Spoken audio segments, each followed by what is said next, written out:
Okay, this is my third take with this. So hopefully this will work. But hi, this is Finchinator. I'm bringing you guys snake draft. I'm just going to talk about the draft. I guess some people kind of were interested in my thoughts, and while the power rankings are on their way, rest assured, I'm going to give them in the form of my own individual video. Shout out Zamog for really being quite the fanboy here. But anyway, snake draft for those of you that don't know, and pretty much all of you are going to know because I don't really have a YouTube following. I'm just linking this in the thread, but it's this tournament. It's a Smogon tournament trophy tour, team tour, and the draft is done in a snake. So like 1, 2, 3, 4, 5, 6, 7, 8, 9, 10. Then 10 gets the next pick, and 9 gets the one after that. If you don't know what a snake draft is either, use your brain and figure it out, or Google it. And if you can't get it off of Google's explanation, then just stop watching this video because you probably don't have the common sense to understand what's going to follow. But anyway, it's a snake draft, and the format is 4 times SMLU. Then there's Ubers, UU, RU, NU, Little Cup, and doubles. So 10 starting spots, 4 substitute spots, 14 rounds of the snake. Now, this is not the order. These are not the first 5 teams. This is rather the first division. So the 1, 3, 5, 7, and 9 picks got one division, 2, 4, 8, 2, 4, 6, 8, 10 got the other. So Gliders are the first pick. Bushmaster is the third pick. Sidewind is actually the ninth. I don't know why it's not in order. Naga is the seventh, and Cobra is the fifth. Anyway, so what I'm gonna do is I'm gonna go team by team here, and hopefully I won't like die in the middle of this. Hopefully it won't be too long. So without further ado, let's get into it. So Zamog and GGGGD take over the Gliders from CL and Funkasaurus last year. Both of them were on the team, so that makes some sense. They are new managers, but Zamog is known as an OU mainstay, staple for the last year or so, give or take. And GD, good little cup player, nothing really stand out, but he can hold his own, so that's all you can really ask for. They got picked as managers, not really that controversial. I guess they're on the lower end of the spectrum, but they got picked. Nothing wrong with that. Zamog's a bit of a goofball, but I like the dude. Very dedicated player, though. He takes this shit seriously, so got nothing but respect from that. All right, so their draft. First pick overall, they picked TDK. Pretty much had to be TDK or Brofist there, in my opinion. People said they were going to pick CL, but thankfully they didn't. CL just isn't as proven as alternatives. No offense, but I really do love your stuff. But yeah, no, TDK or Brofist was to play, and they took TDK there. What can I say? He's very versatile. Well, I personally prefer Brofist just because he's the best OU player out there right now, and I think OU kind of runs the tour, 4 slots. Brofist is not like as like versatile a teammate as GDK, so I totally understand, especially when you're an OU playing manager, and you can be getting someone like, for example, Empo later on. So I think that they're still pretty fine in that regard, at least from the starting point. But yeah, let's get into this whole draft. TDK first overall, great player, versatile, knows NU and UU quite well as obviously OU, but he doesn't want to play OU. And he's going to be slotted in UU this tournament, where I think he's probably the best player. He's been playing a lot of UU lately. I think it's his favorite here. I think he's motivated as well, so expecting big things there. Solgazer is the next pick. Another really good, one of the best lower tier players in recent history, without a doubt. He does want to play OU though, but I think he's going to start in RU and he might rotate with IOU, who's going to be an OU there. So that'll be interesting to see how it pans out. But yeah, SG's dominant. The main issue is he's kind of a bitch to like work with / with like teams. So you might think there's going to be some struggle there, but perhaps TDK, Lax, and maybe even one of their substitutes. Although I don't really think any of them have RU competency, will help out. But we'll get into the substitutes later. I just think that if Soulgazer is fine with teams, he's going to put up like a 6-3-7-2 record. And I really I haven't seen him ever flop. I think he didn't do insanely well last Snake in the overall record. I think he went like 4-3 or something like that, maybe 5-3. I'd be lying if I said I remember, but he's still like a good enough player to where he's going to put up a positive record, no doubt about that. And getting round 2 safe pick, ended round 2 even. I think this is a good value pick. And it kind of makes your lower tier core just really scary to start off with. And to add on to that, they also got Empo in round 3, who I think is a fantastic pick in round 3. I personally had him as late round 2, early round 3, and he ended up going in the first pick of round 3, so I'd say that's about right. Anyway, I'm going to pause this for 1 second. I'll be right back. All right, I'm back. Sorry, my assman's being a fucking asshat. I'm suggesting people to use dumb shit. But anyway, Empo, really good pick, self-made. He really didn't get picked last Snake or last World Cup, and he's clearly solid. So, I mean, yeah, he made like finals of Smogon Championship, or maybe he won that. I think he won that against FLCL, and he also made like semifinals of Smogon Tour before that. I think he qualified for Tour or something else again. Maybe it was OLT. maybe both. And he's also put up okay records in SPL World Cup, if I recall correctly. So, yeah, someone who I regard highly as a player, and I think will do well.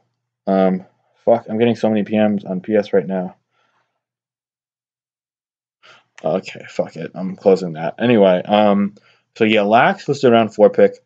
Lax kind of did an annoying thing in my eyes, and that was telling managers like not to pick him or that he wasn't really interested. Or so I've been told anyway. I haven't actually seen direct evidence of this, but that's what people have been telling me. I don't dislike Lax as a guy, but if he was doing that, that's kind of not fair. But at the same time, he did get picked round 4. It was the end of round 4, but like still, I don't think he was going to go much earlier than that anyway. I think this is where he belonged. So like, good pick, appropriate pick, kind of fitting pick. I think this is where he belonged about here, so I can't really complain much. I don't really think that would be fair to him or his team. But yeah, he wanted to end the round 4, which kind of puts him in like the upper half of NU players, but not like all the way near the top. Like he's probably what I'd consider to be number 3 or 4. I think it'd be FLCL, Rodri Blutar. Then you could argue him, Aladdin, Eternally, one or two others as well. Like fucking, what's his name? Wait. Sorry, I'm being like hella unprofessional right now. I will find it. Oh, Kushalos. Shit, I mean, you could pick Kushalos as probably 3rd or 4th or 5th. Yeah.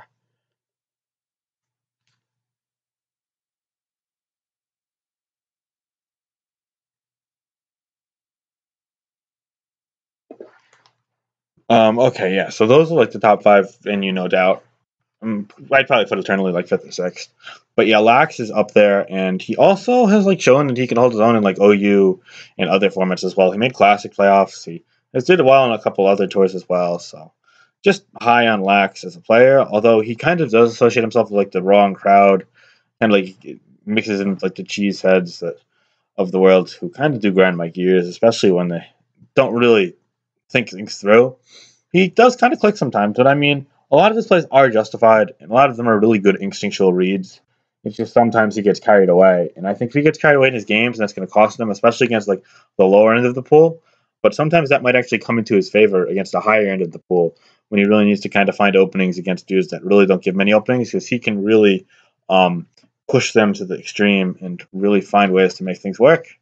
So on a good day, Lax is as good as anyone in NU, but on a bad day, he's going to struggle to bring in wins. So that's kind of the clicker life. And while I think he's definitely came close to perfecting the crafts, he still has a long way to go in perfecting gameplay as a whole. So that's kind of why I feel he's more of a 3-4 than a 1-2. But given that he's a good team builder, good enough team builder at least, I mean, not perfect, but I do like a lot of his stuff in NU, I must admit. I think he's kind of underrated in that regard, actually, and he's been playing well enough overall. I think that he's going to go positive. I'm expecting 5-4, maybe 6-3, but we'll have to wait and see on that because he's never really proven himself outside of SPL. Or he did go like 4-2 or 5-2. Some of those games I felt were kind of against weaker opponents or opponents who simply played poorly in those games, but he did show that he was the better of the two players in those games, which I think is really the key takeaway from someone in Lax's position. Because you want to A, stay confident, and B, kind of feel justified just moving forward. And I think that he has earned every right to do that after his play over the last couple months. Besides his World Cup game against BKC, where I really think that he should just never ever play black and white OU again. Like, yeah, that annoys me, but that's for another video. um, the next pick is a doubles guy who I don't really want to talk about because A, I don't know him, and B, I don't know how to pronounce his name, and I'm going to get made fun of if I try to. But I will say that while I thought he could have probably gone at one a bit later, he could have been picked like round 7 or 8 probably. Apparently, other managers were interested in him, and maybe they would have jumped the gun too. So I do kind of like this pick. If they knew this was the guy they wanted, then that's fair. I think that especially when you've got back-to-back picks and there's like 18 or 19 picks between, you got to do what you got to do, and they got their mans, and I have the utmost respect for that strategy in this position.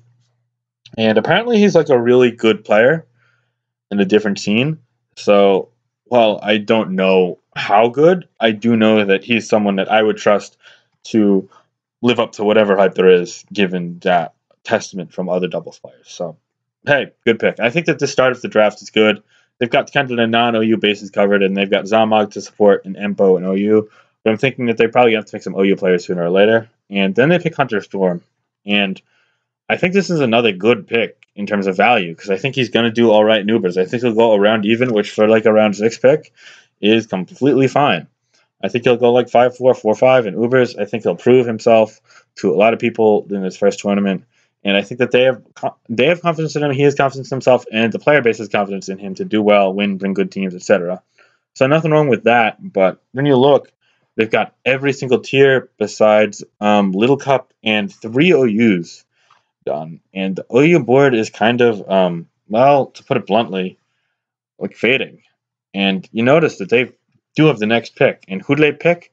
They take OU. And this is kind of where I feel like their draft went from one of the strongest 3 drafts because I think their first 6 rounds were like all solid picks. And I think they had like a good start to the lineup. But then I think it kind of fell off from here. IOU, One True Lycan, FMG, Trash, Order, Quaza, Ema, Luigi, and Yappy was the rest of their team. And I don't know if Quarles was any of these guys individually, actually. I think they've got a good assortment of players in here, even. IOU specifically, he is known as like kind of a choke artist, I must say, from his past SPL play, but I think he's actually gotten better over the past year. He also has branched out a bit. He could play RU as well. He dabbles in lower tier Premier Leagues, and he obviously still is an OU player, so he can compete. But to be an OU2 going in round 7 when you didn't get picked in SPL midseason and you're kind of a bit raw from the rush of really playing in that big scene. Even if he did have a couple signature wins against like guys like Axel, Last Snake, he also got blown out by me, which I think was a lot due to matchup against Stonehenge Pinzer, to be fair. But I just don't know if he has that ability to be a consistent, positive OU player in this field. Like I had him ranked in like the mid to high 20s, if I recall correctly. And that's not including my teammates. That might put him into like number 30 or something. And having that as an OU2, even if you've got TDK and Zomog supporting you, is kind of worrisome. But I do think that there is a silver lining to this, that if he doesn't work out, they could always move around Soulgazer, for example. Or even Lax, really. I mean, they could put someone in OU and get a 5'4", 6'3" kind of caliber player there. So that does open things up, especially with you being versatile on the lower tier end of the spectrum. But I do think that this might not have been the best play. I think that there were guys that they could have taken that might have done pretty damn well in lower tiers and OU on this part of the spectrum. But I think most specifically OU this part of the draft. So I don't want to say spectrum. This part of the draft that might have been a bit stronger picked than OU. But I still see the justification here, especially with Soulgazer and RU. I get it. Now, the next pick is someone that this is like really where I started to disagree with this draft, truth be told. One True Lycan, player from UK and World Cup. He's pretty much went 1-2 every single year up until this year, where I know he beat ABR and lost to Avon. I don't know what happened in his game against the fruit dealer. He either went 2-1 or 1-2 this year, but he did have a signature win against ABR, which was pretty convincing because I mean his like Landers T and just kind of went to town. I think there might have been a Mega Alakazam involved as well. Don't quote me on that. But regardless, he took a shit on ABR pretty much. He did have a good matchup, but he also executed well, if I recall correctly. His Magnezone did not get thwarted to the extent that it was like bad against a Scizor with superpower that's fast, plus the knock Ferrothorn core that ABR kind of tailored for that kind of team. And the Landorus G with Swords Dancing like Z just kind of wrecked ABR's team. But anyway, One True Lycan plays UK, kind of puts mediocre results every year, and he got picked round 8 as an OU3, and that's a real head scratcher. Because like just looking down the list, like on other teams, Highburner, YJH, Avon, I guess Avon was picked before, but still, Kid of Death, Kyron Smith, fucking Robopoke, all guys who I think I would pick over One True Lycan. Like, I was speaking to Tede, who is someone who's One True Lycan's teammate, about One True Lycan's placement, and he was like, yeah, I think he'd be a good substitute in OU, and I was inclined to agree. I think that at the later end of the draft you could pick him, but they picked him in round 8 as the SMOU3, not even the last, and that just kind of makes me wonder, like, they kind of are going to be a weaker team in SMOU. I think they could have gotten a stronger starter, or at least a more confident and proven one here. So I think that while One True Lycan is going to really benefit from the team support of Zamog and TDK, he's going to have to prove himself as a player to really justify reaching on him here, in my opinion. And then someone who I actually would have seen as a better round 8 pick, he got right after in round 9, which I guess kind of makes a lot more sense of it because they got him back to back, and it was FMG. Now, FMG is someone who I think fits the mold here a lot more than One True Light can. I think that they should have picked FMG and then another OU player probably, and then saved One True Light can for the next go around, or perhaps even gotten Trash or a better LC player here if there were any available. I'd have to look. I don't know if Trash is that great, but I'll get to that later. FMG is Monkey Gamer. He played in World Cup. He went, I think he went 1-2. He got really, really, really unlucky in one of his losses, kind of unlucky in another one of his losses, and then he got lucky in his win against the European guy. So kind of a Haxfeld threesome of games there. But he's done well in other smaller tours, I think like OU related stuff. And he also should have qualified for a Smogon tour, but he got it taken away because his opponent like threw on purpose. It was dumb. They were both using my teams in a black-white match, and I think it was always like threw the game on purpose. And I think that there was no way they could give him the point. It was like it's completely unfair. He had 100% loss, no matter how you looked at it. So yeah, that sucks for him. But he definitely is capable of winning games. I see him going like 3-6, 4-5 in OU, which is good enough for an SM3, SM4 type. And with support, he's kind of in a good environment. I think he's a nice guy. I'm a fan of FMG. I want to see this guy win. So that's a good pick in round 9. Better than One True Light in round 8 for sure. Then they picked Trash, who never really stood out to me as an LC player, but I think that Zamog and GGGD saw something in him that I don't, because I'm not too familiar with him. I'm not insanely familiar with pretty much the bottom 2 or 3 LC players, him and DK mainly, but he has the support of his assistant manager, GG, so I think he's going to be able to hold his own, even if he's not going to do particularly well. So, fine pick. Then the substitutes, Aura Rayquaza, double support. It's fine for a guy who I think is a VGC main, kind of all over the place, but they've got 2 double slayers, and I like that on this kind of team. Then they get to their other subs, and I like how it's OU-centric, but I'm not sure if I like the picks. Ema, okay, you could do a lot worse. He kind of is a cheesehead himself, but I guess he fits in the Zamog. Like, if Zamog would have put him in SM4, then I think he'd feel comfortable, like, being, because they worked together in West, and he did win with Stall, and he uses cheese, like, screens, too. So, it's workable.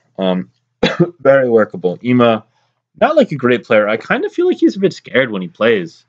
Or maybe he misprioritizes when he plays. But I do know he's capable, also known as Pork Chop Man. I think World Cup kind of misrepresented him a bit, but I'm hoping to see him break out if he does get a chance. I actually kind of value him a bit above One True Light who they got in round 8, ironically enough. But I think they're pretty similar overall. One's just a bit more cheesy than the other, and probably a bit more experienced. The other one's probably a bit more experienced, rather. But yeah, not a bad pick. But then Luigi is the next pick. And I actually like Luigi, tournament director. He's really a hard worker. Good dude, but I don't think I've ever seen him actually play an SM game, especially with like his own teams. So I'm kind of wondering, like, is this just like a player that could sub into any slot that you give teams and you think he's good enough? Because if so, I mean, okay, but he hasn't really proven himself at all in the last 2 years. Hasn't gotten a chance though. So maybe they just think from highly as a player. Whatever it is, I know a lot of guys kind of joking around about this pick, but I thought it was meh. It probably would have been around 14th, round 2. And you could have gotten another type of sub, maybe someone like JYT Campbell, for example.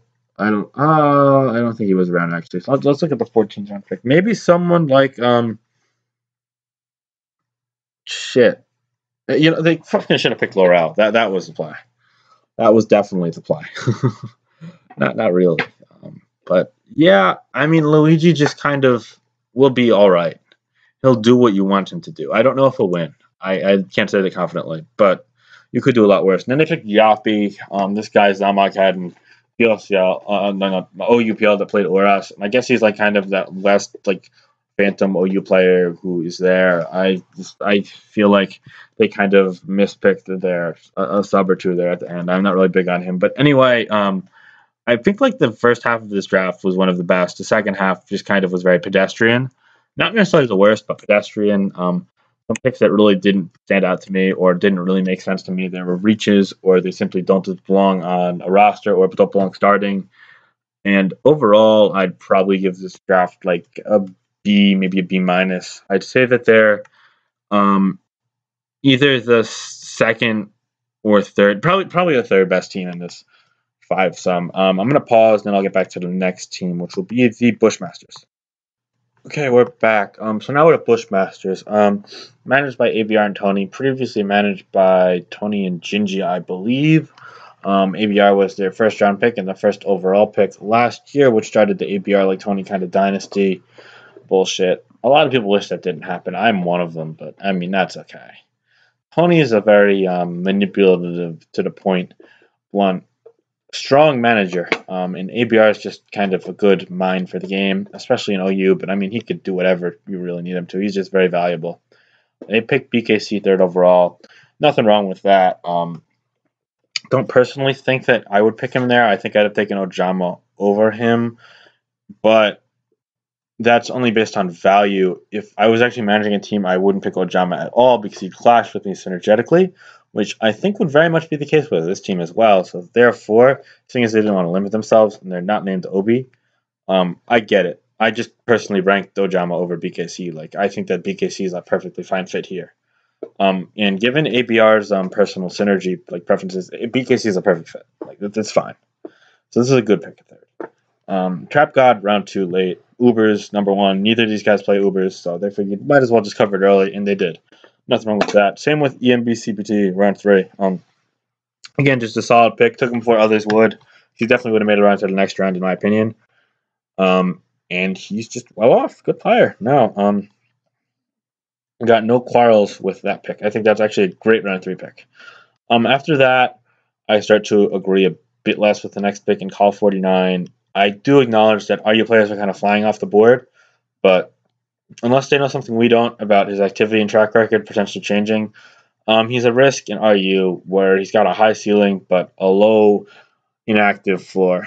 If he's really like into it with theory and helping and whatnot, then he's a force to be reckoned with. He's a good player. I love Call, and I think with BKC on board, that kind of opens up a door of synergy, friendship that really might motivate him to show up week in, week out. But otherwise, yeah, who knows what'll happen. Hopefully he does stick around for the team, because if so, then they've got a pretty strong core 4. After that, they pick Levy. I like Levy a lot as a dude. I think he kind of had a weak LCPL, which kind of underwhelmed me.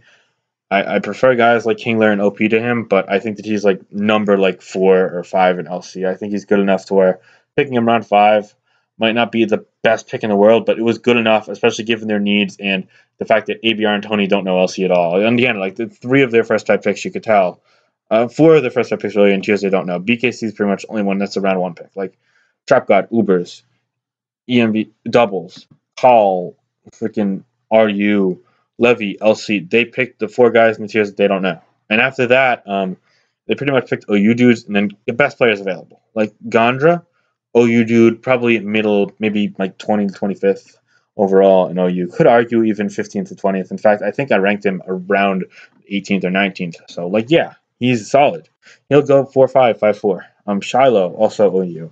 Been making strides in the tier despite using unsets like Calm Mind, Signal Beam, or Cosmic Power, Signal Beam, Clefable, which really should never be used. But I mean, the guy's a good player, and I think that he's got kind of potential to underperform in big games or even choke like he did in HPL against Booth. But he's a good player. And if he's on his game with good teams, then he'll do well.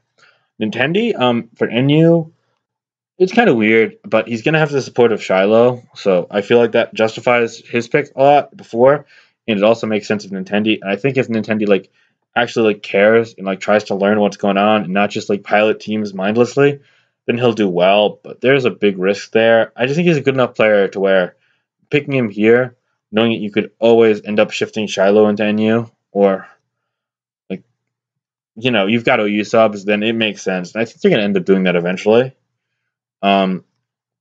If they end up starting the season that way, then I'm actually going to be quite upset at Tony, because that would be like really Bush League to have Shiloh sign up just for OU and then end up in NU. But I really don't think that's happening. I've talked to Shiloh a lot. I don't think they're like trying to pull any shit.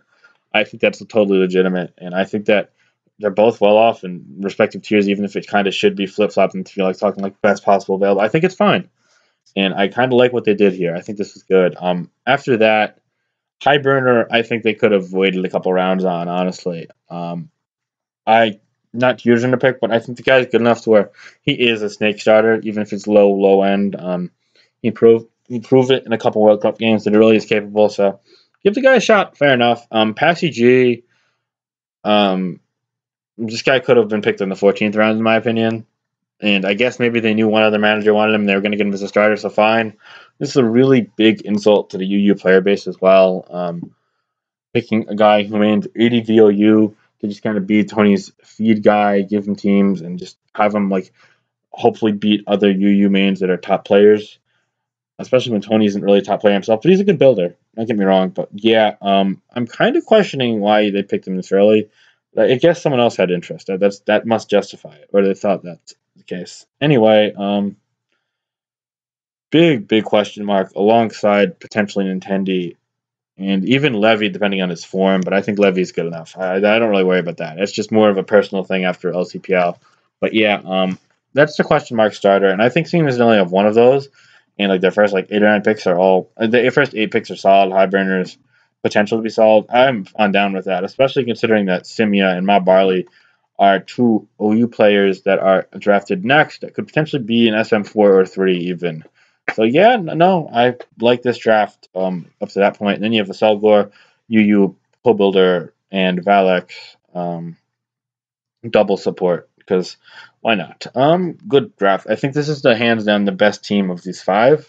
I think they're probably second or third best in the tournament at large.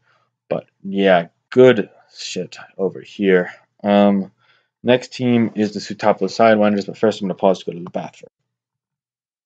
Okay, I am back, and we're on to the Sidewinders. Okay, team with the 9th overall pick, just to avoid confusion. Lowell 56 and Kaori, also known as Sam VGC, new managers. Both a bit soft-spoken, but good players. Sam did very well late in SPL as player in doubles, playoffs, clutching a couple games, whereas Lowell 56 won Grand Slam. A couple other noteworthy accomplishments as well. He's won a lot of smaller tours, played around a lot. Good guy. Uber's main, but really jack of all trades, master of quote unquote none.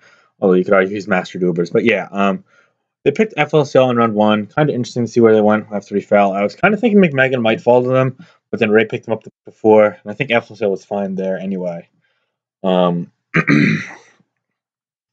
round 2 seemed a bit early to me, but the more you think of it, the more you're like, well, neither of these guys play OU, and FLCL isn't going to be an OU in all likelihood. So EO as an anchor, seeing as they wanted to get Ultra Balls and Avon, made a lot of sense because there's a clear level of synergy there from Midwest. So I get it. It could be a lot worse. That much is for sure. So I think that they've got a lot of good synergy that makes this pick justified, even if it's a bit early. I had EO going round 3, but picking him 12th, it could have been a lot worse. That's all I'm saying. Because I think Zamog would have taken him, whereas he took Empa probably. So he wouldn't have been around next round. A good pick. Not great. It's a stretch, but it makes sense given their scheme. They picked AIM round 3. I'm just kind of worried about AIM because AIM's a good player, but I'm worried he's not going to be able to really be dedicated to like team picking every single week. He's a married man. He's got the YouTube channel. He's busy. So we'll have to wait and see. But if he's like really tuned in, I think he's going to do well. But I've noticed even just reading the power rankings so far that are submitted, they're kind of all over the place. So some people think he's going to do well. Some people think he's going to bomb. I think he'll probably do about in the middle. I think he's going to go 5-4, 4-5, which makes him round 3 for OU a bit of a stretch. But he could also play any tier of Splatoon. They do have OU subs like YJH and Kid of Death. So really not like the end of the world, even if it might not be, in my opinion, optimal. Then they picked Nat for RU, who I think is going to do all right. A bit above average, probably would like 4th or 5th. And RU could be even 3rd, even. I don't know. With Winsong dropping out, could be higher, especially considering that Tricking's an OU, although Soul Gears is probably going to be an RU, so that kind of cancels out. But yeah, Nat's a solid player. She did well at the end of SPL. We'll kind of see what she really has in her here. So I'm anxious to see what's going to happen. Ultra Balls, picked in round 5, struck me as quite early, but apparently he was highly contested and they really wanted him, so they kind of wanted to secure him. And to that, I kind of get it. I valued him around 7, 8, honestly. Um, I think I had him going in like the 80s or into 70s. But I think I had him going in the 70s. But I mean, instead he went in the 40s, which just kind of struck me as early. But like, not the end of the world. I mean, I feel like I saw what they were doing at this point. They wanted to get the synergy and then just get the best available players in other tiers. But I think they kind of misprioritized or misordered their picks. Like, I think they could have gotten a stronger Ubers player here and then gotten Ultra Balls in the next round. But they wanted to secure Ultra Balls, so that compromised their Ubers. But Zesty's not bad. It's just that he's unproven. So that's going to be my segment next week. Zesty is someone who's pretty highly touted and respected, and they think he's going to do well, and I think he's going to do about positive, like 5-4, like about neutral to positive. Sorry, rather 5-4 ish.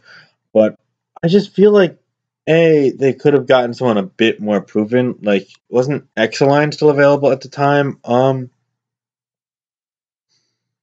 I think so, and also just they could have also gotten another tier, like for example, Little Cup. They could have gotten a premier Little Cup player at this point, where Ultra Balls was, but instead they reached on Ultra Balls and got Zesty. And I feel like if they like changed that order around, they'd probably be a bit higher of a team in my head. But instead, they're just kind of gonna flirt around with between mediocre to slightly good. And that kind of sets the tone for the rest of the way because Zesty, while he's a good pick, again they could have like done better if they took that slot around before and then moved Ultra Balls back. Then they pick Avon in round like 7. And I love Avon. This guy's like the kid who I'm going to hype up for the rest of eternity. He's great. He's a good teammate. He's supportive. He's got the good mindset. He's really good friends with EO. They fucking met in real life for the draft. I fucking envy this. That was me in PDC last year, back when that guy and I like were like real tight at school, like starting the year. It was cool. But now the draft is fucking before school starts. That's lame. We couldn't meet up. But regardless of that much, um, shit. What am I saying? Regardless of that much, um, Avon's a good player, but not a great player, and I kind of worry that he's going to kind of get caught up in a lot of other good players and kind of just do like pedestrian. I could see him going like 3-6, for example. So that's kind of why I'm not like too sold on him as a legitimate SM3. Oh, but he's SM4 here. Oh, it's fine, but I think they could have still pushed him in Ultra Ball's background or two. I kind of the same feeling I did for him. I feel like they could have either gotten higher value here or pushed it back around or two and still gotten him or similar value then. But I think they prioritized the synergy between EO, Ultra Balls, and Avon and figured AIM could be with whoever. He just will take teams play and chat around and be a nice guy. So you know what? I think that it's a good, lively environment pick. I think that they went with Coyote's kind of synergized gut feelings here. So the reaches were there, but maybe they will pay off. Then they took Scan Little Cup, kind of a bit below average, but he could put up like a 5-4, 4-5 record on a good day, and probably won't go below 3-6. So I mean, like, look, it's not the best, but like I put him a tier below, like for example, the OP Kingler kind of players, but I put him above like the DK and Trash kind of players. So he'll get a couple wins for sure. Just a matter of if he pulls many upsets or not. Then you have Lunar, doubles player, who I think will work well with Coyote. It's just a matter of if he's got what it takes to really outplay the big guns. And finally, they took Shiba for UU, who I think is a good player, but I'm kind of worried that without any real support, because FLCL is not the best support.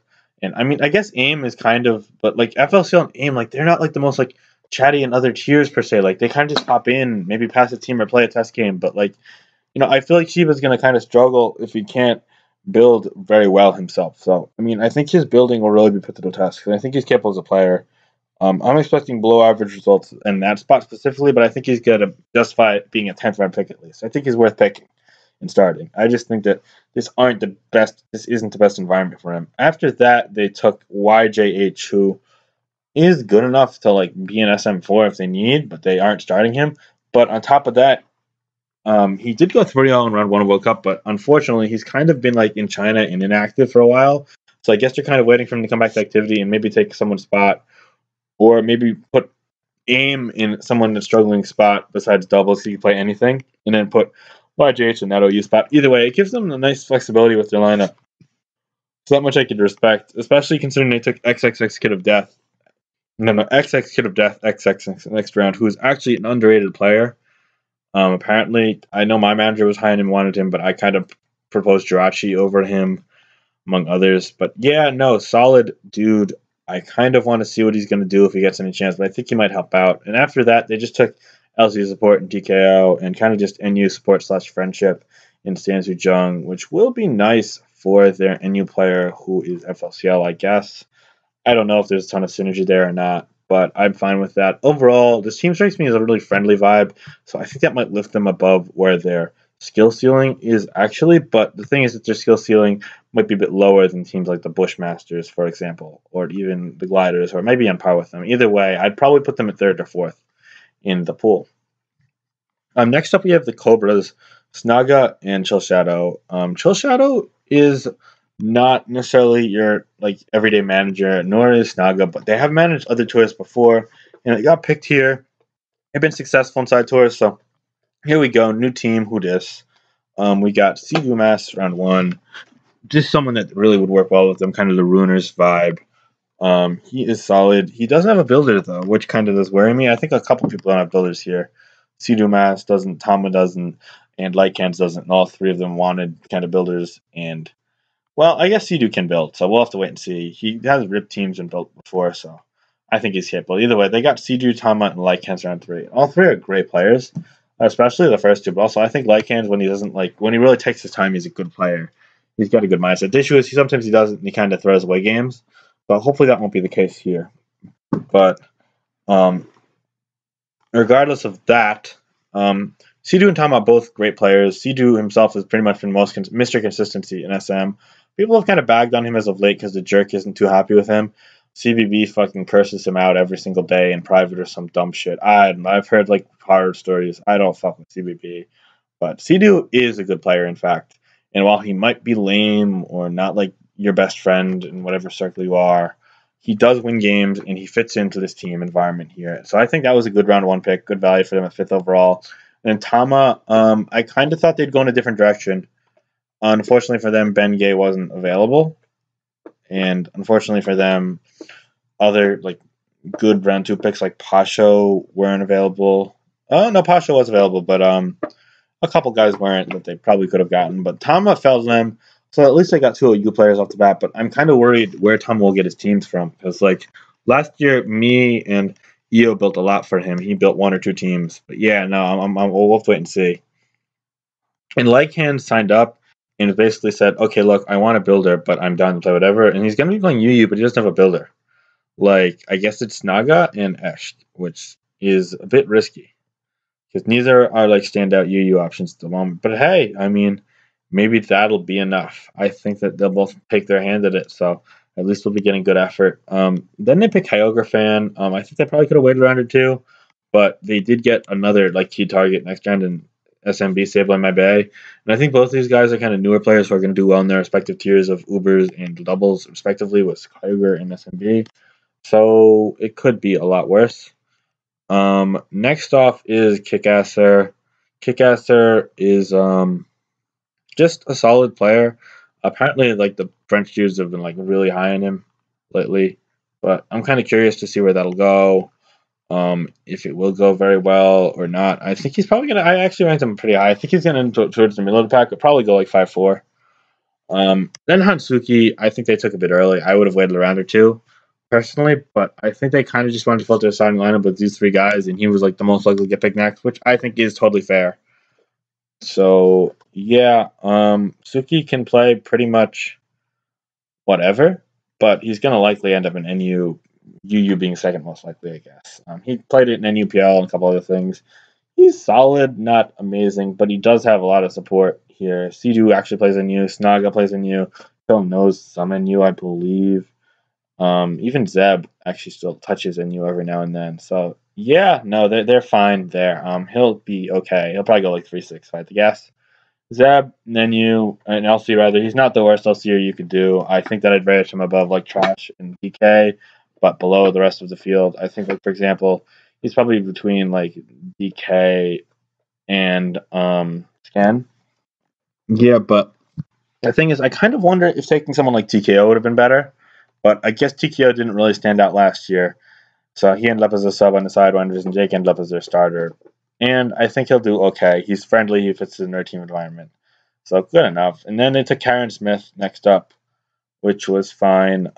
Karen's actually pretty good at OU. I'm pretty high on this player. I think they'll be surprisingly effective here. Courtesan was next. French OU player, kind of crafty. I like their style. I want to see them play, but I don't know if we will. But either way, good pick. Scythe, old OU player, probably can fill in that slot pretty well. Did well in like an SPL and an Open, if I recall correctly, back in the day, and come back. Hopefully active and motivated. If so, then with Chill Shadow support, it's going to do well. And also S support because he's the next pick and he plays RU predominantly, so that's something. JYT Campbell follows OU sub and then Stone Cold. Overall, this team just really will be good if they bring good teams, which is a huge if, especially for the top three picks. Because if all three of those pan out, then there is danger, danger, danger here. But otherwise, I don't know. And I think Kickaster might be able to help building OU too, so maybe that's the plan. That's why they got him so early. Either way, besides the wasted 14th pick of Stone Cold, who's absolutely awful. I'm kidding. I love Stone. Dave is really cool dude. He's apparently motivated. I've been speaking to him, and he wants to really play NU and at very least help out with NU. So, I mean, if Suki doesn't do well, maybe he can help out Suki. I do like the Stone Cold pick, though. So, we'll have to wait and see how that goes. I know not a lot of people expect him to get picked, but hey, good for you, my man. Let's show him what you got. Next, we got the Nagas. Shit, I don't know how to say the first name, but they're the Nagas. Boyd and Pogis are the managers, both new managers, but both guys that have been around, kind of staples in the tournament community at this point. Anyway, Solon round one made a lot of sense. I knew they were going to pick me if I was still around, and Solon was already picked, but A, I got picked already, and B, they picked Solon. So, like, there you go. They got their man. That's their primary man. Makes a lot of sense because Void and he has some sort of synergy from the Wolfpack. But round two started off with the controversial pick, Ben Gay. I think a lot of people value him this highly, and I personally don't, but I totally get it because he's done well in OU before, especially in individual tournaments, and he's like a crazy building mind. He carried West in playoffs apparently a little bit. So you know what? I think that it might just work out. I'm just not a big fan of him as a player, but I think his builds are phenomenal. But there's much left to be desired as a player. I think that he kind of long-term game is kind of meh. And he also wants to play other tiers apparently, so I don't know what's going to happen here. That kind of makes it a messy situation, but if he at least helps out and ends up playing OU, then it'll be fine. Not a bad round two pick off from them. So when Ben gets his fine start. And then they got Corey. I think Corey went a bit early, but I think they really wanted him. I think they rate him highly. And I know I'm looking at the power ranking. Some other guys agree. He's quite good. So, hey, that's cool. Kushalos next. Kushalos isn't bad at all. He's good and new player. I'd say he's top half by 4. We kind of spoke on rap, but yeah. You could also help RU, LC, even UU. So nice pick. I do like him as a teammate. I think he kind of shows up sometimes and just doesn't have it, but when he does have it, he's great. He makes all kinds of crazy moves. So I'm really excited to see him play. Haysup would be next. That's really good little player historically, but he might be a bit washed up now. I think that's why he fell a bit. Kind of curious to see what he does. He's in middle of the pack. I ranked him like 4th or 5th. Not 4th, I ranked him. Zachary next. Only wants to play OU. You go higher if he's UU, but he does be able to help HT with UU, so that's cool. But he did okay. He did well in World Cup. Went 3-0, weaker group. But yeah, no, I like what I see with Zach when I play. I rank him right in the middle of the pack. So that'll be good. Then we have HT, yeah, the UU guy I mentioned. I mean, last Nick, he disappointed me personally when he did poorly to start off, but in SPL, he came back a bit. So, hey, I think he'll be a bit below average in this field. Nothing spectacular, but nothing poor. Then they picked Aldo, who I really don't understand there, because I don't think he's actually starting. I think Sam is. And they picked him, like, way early for, like, a builder before they're even starter. But I guess they're like, you know what? I want Aldo for any RU player that I'm going to buy later on. So, okay. I mean, I think you probably could have gotten a better doubles player if you got around earlier, but apparently they were high in Ezreal too, so maybe they were like, you know what? I need to get this guy. I need to lock up these guys. Ezreal's going to drop. So, fine. it works. It's not a bad pick. It just strikes me as a bit early, but I mean, you can't go wrong with Aldo as an RU supporter for sure. Then Ezreal, the OU player, VGC dude. I think he'll transition pretty well. I've spoken to him on Smog Tours about stuff before. He was like a really nice guy, so I'm excited to see. And then they picked Robopoke, and that's Robopoke. So I'm not gonna say any more. Shao San is the Ubers player, apparently very highly touted. I'm curious to see if this person will do well or just kind of be like random as who question mark question mark question mark. Um, but yeah, no, ranked pretty respectably for someone picked in the 11th round, and then they finished out with Kanto. OU sub, kind of just nice dude to have around, good player, not great. And Gary the Gengar, who I'm not really sure what to think of. Okay, this guy's back, but like, what's he playing? Is he helping? Is he like killing people? Is he like Blight now? And then Sam, who's going to be the RU player that's picking the 13th round, who I don't think is great, but I'm really friendly with, and I hope he does well. That's about all I have to say. But anyway, I'm cut first video here, and I'll upload the second video on the Moon Division tomorrow. But let me finish this part by saying that I think that Bushmasters are very likely to make playoffs. Gliders are somewhat likely. Nagas are fairly likely. Cobras are like 50-50. No. I'll say Cobras and Nagas are on par. So I'd say one Bushmasters, two barely Gliders, then three like neck and neck are Nagas and Cobras, and Sidewinders like right behind them. So like I think that the only like quote unquote lock is the Bushmasters, and any of the four remaining into the next two have no less than like a 30-35% chance, no more than like a 60-70% chance. So I think the gliders are the best, and the sidewinders are maybe the worst. But sidewinders have a lot of synergy going for them, so I think that'll work out for them. But if is it enough to get ahead of both the Cobras and the Nagas, or potentially one of the gliders of one of them, I don't know. We'll have to wait and see. But I think a lot of teams here are going to finish roughly even, or maybe a bit below, and with the Bushmasters kind of sailing through. I think this is the easier of two divisions for sure. But anyway, this is what I'm going to say on the Sun Division. 5 cool teams, interesting drafts. I left my input, and that's it. Peace.